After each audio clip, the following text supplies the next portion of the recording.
645, 1320 WILS. So if you watch the show Biggest Loser, it's the show where these enormously obese people go in, they get trained, and they lose just shocking amounts of weight. Well, the host, this guy named Bob Harper, was in great shape, walked into a gym in New York City and had a heart attack, almost died. How does that happen? Dr. John Duncan with us, an expert in heart health. He's the CEO of ViaScan, which specializes in the early detection of heart problems.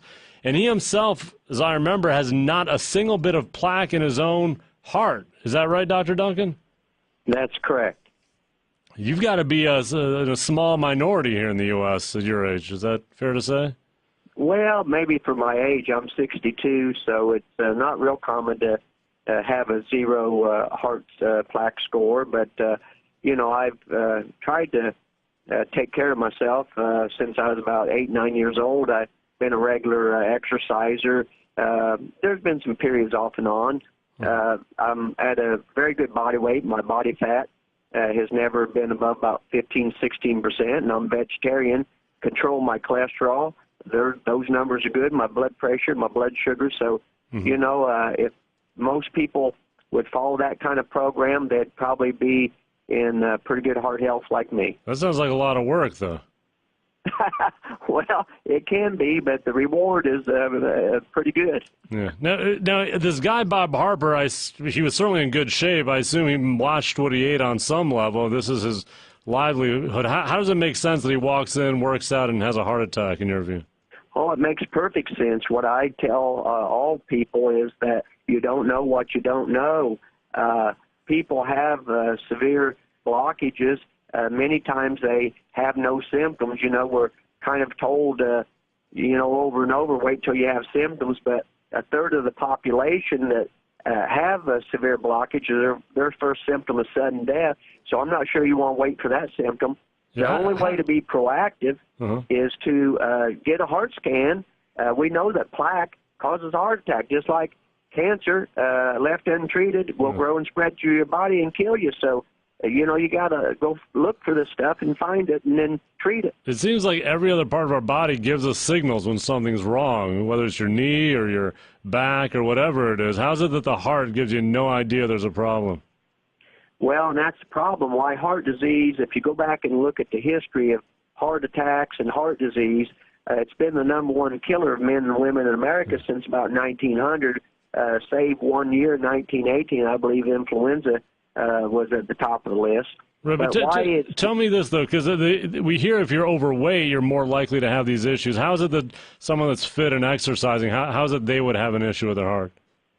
Well, when you're fit and exercise, I used to take care of people that had world records, and they were professional athletes, and sometimes you scan them and we see heart plaque. So there's something called genetics. And, this person that you're talking about, sure, you say he's healthy now, but at one point he was not healthy. He was obese and morbidly obese, and that period of time can cause this heart plaque to just develop be there. And now, Dr. John Duncan with us. Find him at 123bodyscan.com, 123bodyscan.com. He's the CEO of ViaScan.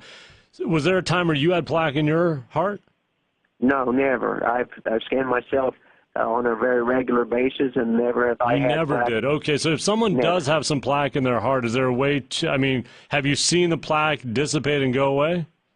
Oh, sure. Now, it may not go away completely, and just so the listeners know, this is a question that I get frequently is if I've got some, how do I make it go away? What that translates to, people think that they have to be perfect. You don't have to have perfect score like mine. You can have a score of 10, 20, 30, 50, 100 and live to be 80, 90 years old. The trick is, just like in cancer, if you had cancer and it stayed small, then nobody ever died. But the problem is, unless you treat it, it's going to grow, and that's what kills you. And heart disease is the same way. 100 is not a bad score, is that what you said? Well, it depends on your age and other factors, but it doesn't. You don't have to be paranoid and scared to death just because you have a heart scan that shows you got some plaque. You can turn this into a chronic, lifelong disease rather than an early termination to your life. Okay, so what is it a person does? If they're already exercising, what do they do to stop the plaque from building up? Well, plaque is a multifaceted disease, so it starts with a good lifestyle. As we've already talked, exercise is one of the most powerful medicines. It can lower your risk of death 60%, not just of a heart attack, but from any cause of death. That's been published in the Journal of American Medical Association when I was over at the Cooper Clinic. I was part of that research team that published that, and now it's worldwide guidelines. You got to have a healthy diet. Food's medicine as well. If you eat, beef and you eat that 7 days a week, and a bunch of snacks and high salty foods and high fat cholesterol foods, it's going to take its toll and probably develop some plaque over time. So healthy diet, healthy weight, exercise. You're saying, though, if you do these things, does the plaque dissipate at all, or does it just kind of stay where it is? Yeah, research has shown that if you have a healthy lifestyle and you check your cholesterol and your blood pressure and your blood sugar, if those are out of bounds, you work with your doctor. If medications required, take the medications, but you got to be compliant. So many people are not compliant, not only with lifestyle, they don't take their medicines either, so that's a bad combination. And so if you do these things, you can shrink, stop, or slow this plaque and turn it into a long-term chronic disease. Okay. You're 62, you're a vegetarian, you work out, you have no plaque in your heart. Do you need to take any medications yourself to deal with that? Or?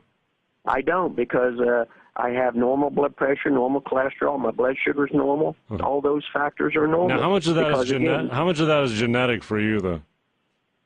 Well, genetics are pretty bad in my family. My mom's got a stent. My brother died of a heart attack at 59, so, pretty strong genetics. But what we're learning is that even though you may have a genetic predisposition, if you have a healthy lifestyle, you may be able to keep those genes from being turned on or expressed.